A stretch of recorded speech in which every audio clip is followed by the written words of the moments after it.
I believe Tim put a question in the chat earlier in the webinar, and I believe this question might be for Reverend Diana. What are the principles of biophilia when talking about the church and making it greener? Okay. I just dropped a link in the chat. For those of you who can follow it, it'll be helpful. It's actually from the architects who made this building, and they were writing about this in relationship to the Living Building Challenge. Um, but I'll go through these quickly and talk about them, not so much for new construction, but where I could see them in our existing buildings. So one of them is use environmental features. Well, I should start by saying biophilia is about the idea that humans are drawn to nature and we need it. We need it to heal. We need it to have healthy lives. We need to connect with nature. And so the first principle for biophilia is use environmental features. This is like water, vegetation, sunlight, natural materials. We can do this in our existing buildings by noticing where the windows are, opening them up. Maybe we need to put some kind of coating on them to be more environmental and more energy efficient. But we can do things like that. We can bring in plants. We can do those kinds of things. The second one is use natural shapes and forms. They often talk about use botanical motifs, maybe like in carpeting or things like that, but also like arches and spirals and curves in the architecture, like there are big curves and things like that in this building. But again, in our existing buildings, we can do that, as we think about, we need a new something or a new piece of furniture. What are we getting? Or a curtain or those kinds of things. Um, the third one is use natural light and space. This boosts mood and productivity. Varied light can mimic how we experience light outdoors. Um, Again, we can try to make use of what we already have to bring in more natural light um, and accentuate it to the extent we can. The fourth principle is use natural patterns and processes. Um, so here in architecture, they're often talking about using patterns that mimic nature, um, or reflecting natural processes like growing or aging by using materials that do age as well. But we can also do this by um, looking, well, I mean, I've talked about that, from a standpoint of worship or getting outside or things like that. But I think we can also make use of natural patterns and processes by, following the rhythms, the cycles of Earth. Um, and then the fifth principle is develop place-based relationships.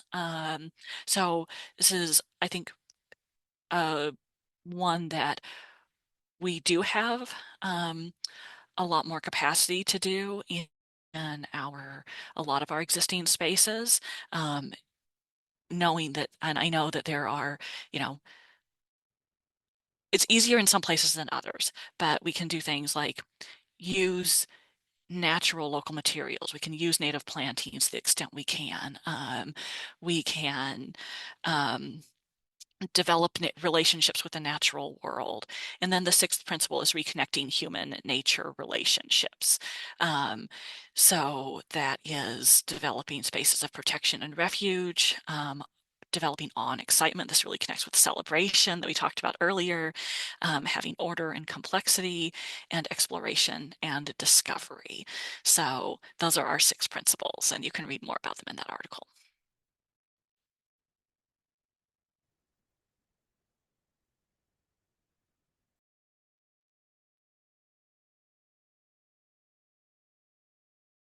While that's getting figured out, I did want to note that both Tim and Vanessa shared H5N1, also known as avian flu and bird flu resources in the chat. If y'all want to check those out, please feel free to do so. and check out Tim's prompt.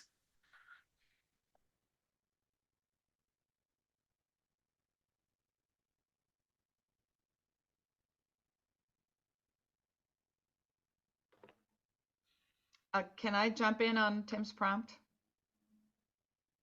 Yes, Okay, this is please. directed at the speakers, not necessarily at at listening and present community members. So I'll just say that there's a lot of hope, and I'm so glad that all of you touched on the sources of strength that each of your communities and your churches and your activities, your professions can provide. It gives me hope that so many, talking about mental health, there's so many resources, and it gives me hope that as our children are affected by the fear for their future, and 80% of youth aged 16 to 25 feel that we have failed to take care of the planet. That's a lot of people. 75% feel afraid for their future. At the same time, they step up and they're very happy. I like what Myron said about giving resources and to young people and the to be the source of connection building. I think all of that we can give as hands-on tools to our young because they are our best resources at the same time. My way of thinking is probably not nearly as um, diverse and swift and has access to technological, and that includes communication resources as young people. And it's exciting to see how many young people, are choosing professions that seek to find solutions, and we can encourage them in that. That gives me a lot of hope. Um, it gives me hope that there are more and more resources. For example, all of you who have spoken today are a resource. At Moms Clean Air Force, we're a resource. I mean, just if you go to momscleanairforce.org, all in one word, you find all these fact sheets in English and Spanish about anything having to do with all the things we talked about and so much more. Short 2 pages that will bring to the common person who maybe hasn't even taken a science course in his or her life explanations that bring it down so all of us can act as resources. That's a huge source of hope for me. And then the conversation, Vanessa talking about creating, seeing what resources are available, creating a plan. We can bring it down to the family level. Organizations like mine and resources like yours in your church, in your professions, not just at the community level, but at the family level. We can start supporting conversations about what do we do when the next disaster hits? Do we have a plan? How do we communicate? That sort of thing. And if things get really, really bad, there are more and more climate aware therapists. So it's important to match someone who really is overwhelmed by eco anxiety with a therapist that understands and is trained in it. And there are more and more like that all the time. So that makes me very hopeful. And I'll finish by saying, please don't hesitate to reach out to us. If you're willing to sign one of our, I don't know, twice, 3 times a month petitions, uh, one thing, I came into my organization feeling that petitions were maybe a waste of time, but actually they're not, because I see what we do with them, and I don't know how it works for all of you. But I explained to my on the ground people, look, don't be discouraged by the fact that only 2% of plastics are recycled. Recycling still has a good thing. And then that leads to a conversation about the next step, and the next step of can do. And can do is important. Joy is important. And I tell them these petitions actually make a difference because our organization anyhow, we collect them, we put them together, and then as a group, they have weight. So if we can walk up to the EPA and say, look, we just collected 18,000 signatures on this issue and we make sure it gets delivered, it's the strength in all of us coming together that gives me hope. Thank you so much, Karine.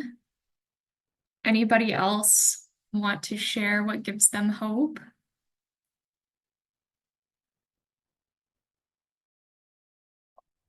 I'll share something that hasn't been mentioned yet today. Something that gives me hope is just the resilience of nature, of creation, and how I love examples like after a forest fire, for example, how or a prairie burn, how the green reemerges so quickly and the amazing resilience that we can see.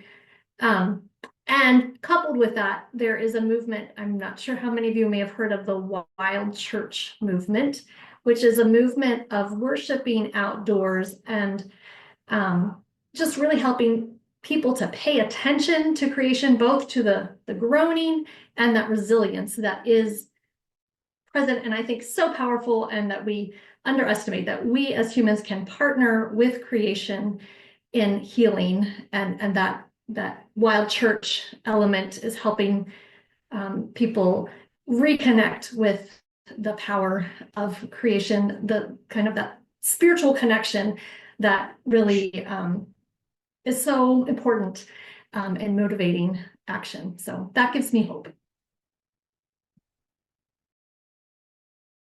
Thank you so much, Carla. Vanessa, did you have something? Sure. I have hope in kind of a strange place. What's happening in the Southeast is so tragic and so huge, disaster wise. But the hope that I have is I see people taking care of each other. And, that's not always what's happening there in this emergency, but people are finding ways to create systems locally when everything else is out, when the infrastructure is out, when there's no communications. There are people who are going around making sure that their neighbors have food and water when it has been dire. And so it's the human spirit and how humans feel compelled to take care of each other. And we're seeing it again in this very great, spectacular catastrophe, and with more to come. And we're not out of the woods. The media isn't really covering it, but the word is getting out, and people are taking care of each other. And I think that spirit is what we can build on, and that's where I find hope. Thank you so much, Vanessa. I'll add one more piece to this. Karin and Carla and Vanessa have said it so well. I often come back to um, Mr. Rogers. Um, look for the helpers. That's one of the pieces for me. I grew up on Mr. Rogers, so uh, there we are. Um, and there's a second piece, though, that I really come back to in work on climate, and that is that hope is not the same as optimism. I think all of us sitting here know that climate change is here. We're not going to ever go back to climate the way it was 40 years ago, not for a long, long time. The systems that are in place, the feedback loops that we have are such that that's not an option. We have irreversible climate change that is happening, and that is it. Um, there is still stuff we can do, though. Hope is not the same as optimism. Hope, rather, for me, is about knowing that something is worth doing and committing myself to it.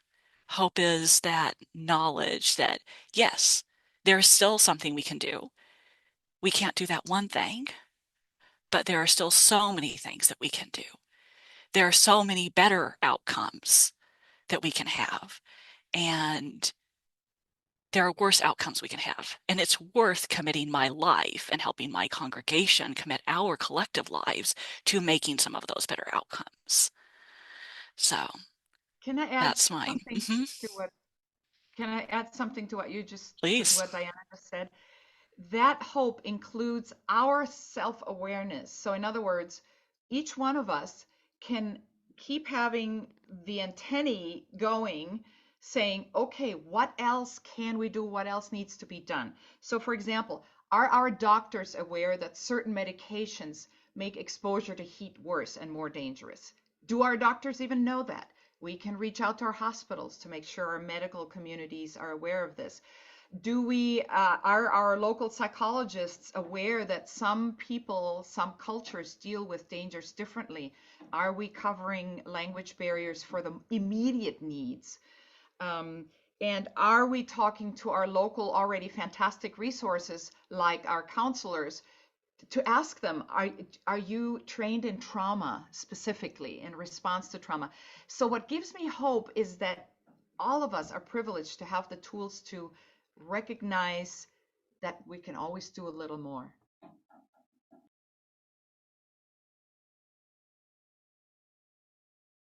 That's beautiful. Thank you all. Tim, do we have time for another question? Okay, great. So, religious organizations have so many concerns and many are in decline. How might climate-informed ministry help to revitalize congregations?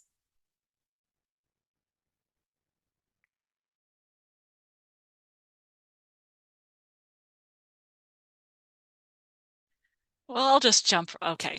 No, Vanessa, why don't you go ahead? Oh no, you go for it.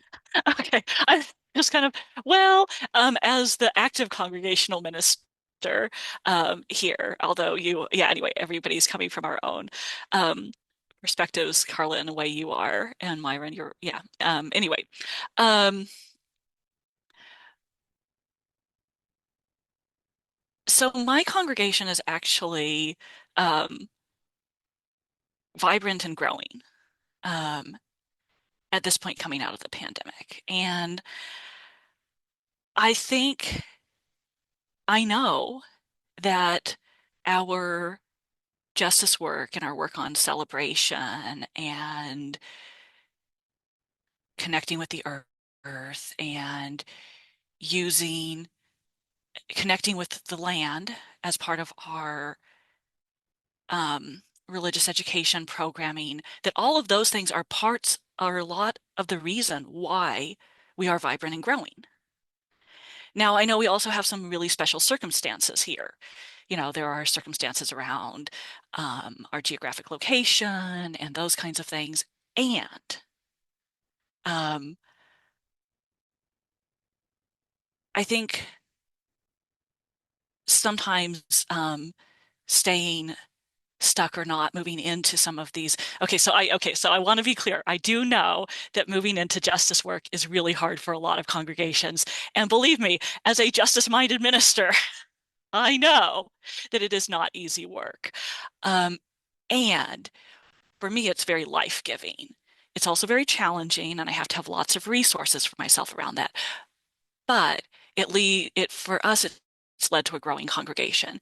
And Unitarian Universalism is actually staying steady or declining at lower rates than a lot of other denominations, in part for many of these reasons, because we have been very invested in climate justice work, environmental climate justice, but also other justice issues. And that makes a difference. It draws people to us. Vanessa, you were starting to jump. Yeah, and I typed a little bit in the chat. I would just add to that and say that doing climate, like, I had this list of ideas I was going to talk about, but it's things like having a potluck problem solving thing, having a climate conversation. It's a way to help bring people together and have a focus that addresses things that people are actively worried about and impacts that are happening now. So that kind of engagement, I think, can help pull people together with more common purpose than I don't know. I mean, yes, we should and can all pull together for spiritual and religious and all of those things. But part of that is taking care of humans and taking care of people. And there's a lot of opportunity here to do work that can help us take care of each other in a time of climate change. And so the lots of different options that we have to do that can help us, I think, re-engage congregations and lots of other groups too. I like to think about this from the perspective of healthy organisms, healthy cells. Healthy cells have permeable boundaries, right? They let things in, they take things out. That those permeable boundaries make such a difference whether a cell is healthy or not. And that's true for congregations. When congregations are involved in their communities, they become healthier. And that exchange is so significant because it is actually health being developed in both directions.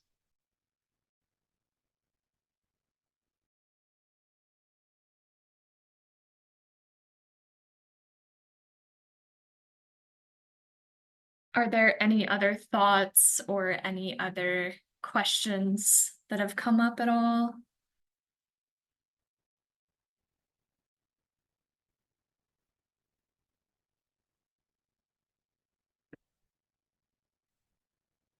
Robert, you're on mute. I would just say something about what I found hopeful among farmers, and that's the practical farmers of Iowa. I find their programs, their videos online, their magazine, it's just uplifting to see their efforts to show how regenerative farming can be expanded in this state. And it's a total uphill struggle. I'm certainly well aware of that. But the reason I also focus on the Farm Bill is because the Farm Bill shapes farming in Iowa and shapes the use of the land.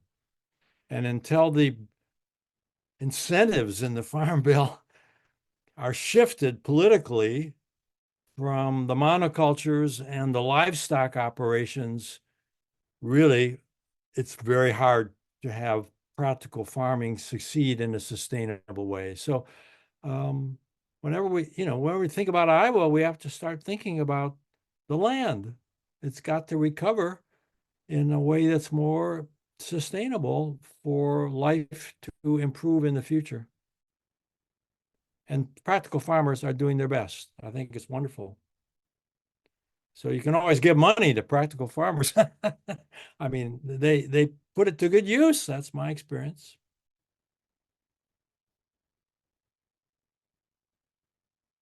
Yes, donate to Practical Farmers. Also, if you feel inclined, donate to Iowa IPL. I'll be dropping our donation link in the chat, but please share it far and wide. We are getting ready for our year-end campaign, and that is very exciting stuff.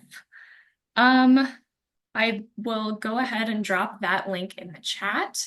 And with that, I will pass it to Tim for a closing reflection. For a closing, I just want to share a little blessing that comes from a wonderful book that I often use called Earth Prayers from Around the World. And this is a prayer from the Ute community. Earth, teach me stillness as the grasses are stilled with light. Earth, teach me suffering as old stones suffer with memory. Earth, teach me humility as blossoms are humble with beginning. Earth, teach me caring as the mother who secures her young. Earth, teach me courage as the tree which stands all alone. Earth, teach me limitation as the ant which crawls on the ground. Earth, teach me freedom as the eagle which soars in the sky. Earth, teach me resignation as the leaves which die in the fall. Earth, teach me regeneration as the seed which rises in the spring. Earth, teach me to forget myself as melted snow forgets its life. Earth, teach me to remember kindness as dry fields weep with rain. May it be so, and thank you so much for joining us today. Take care. Thank you.